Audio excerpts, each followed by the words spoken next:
Hindi nyo pera ang binibili ng mga sasakyan nyo. Isauli nyo ang pera sa taong bayan. Hindi namin deserve. Hindi namin deserve ang mga underperformance nyo. Wala kayong karapatan na tawagin na honorable dahil wala kayong honor. Mga putang ina! Lumabas kayo dyan!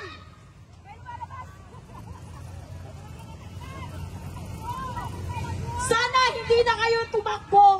Kung tumakbo lang kayo para punuin ang mga bulsa nyo, nakakahiya kayo. The world is watching. And this is the kind of Filipinos that we are putting on the front line. Nakakahiya kayo. Dinudungisan nyo ang pagiging Filipino ng Pilipinas.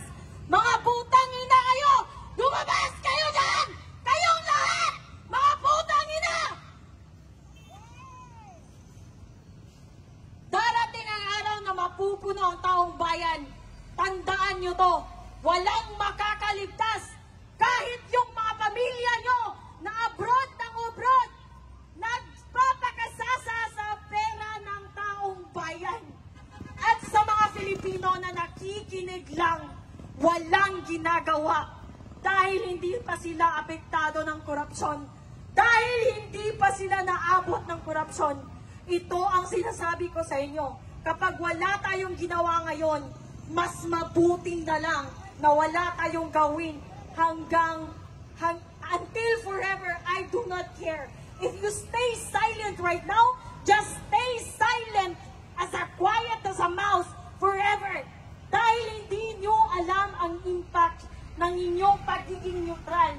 Nang wala kayong kinu-call out, it's like an indirect permission given to these corrupt officials on the House of the Representatives. Parang sinasabi nyo sa kanina na okay lang na nakawan nila tayo, na okay lang na mag-planter sila sa utang inang pera ng taong bayan. Ito ang isipin nyo.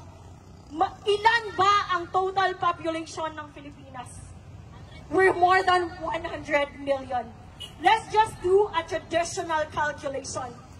Ipagpalagay natin, merong 1 million working class earning minimum wage of 500.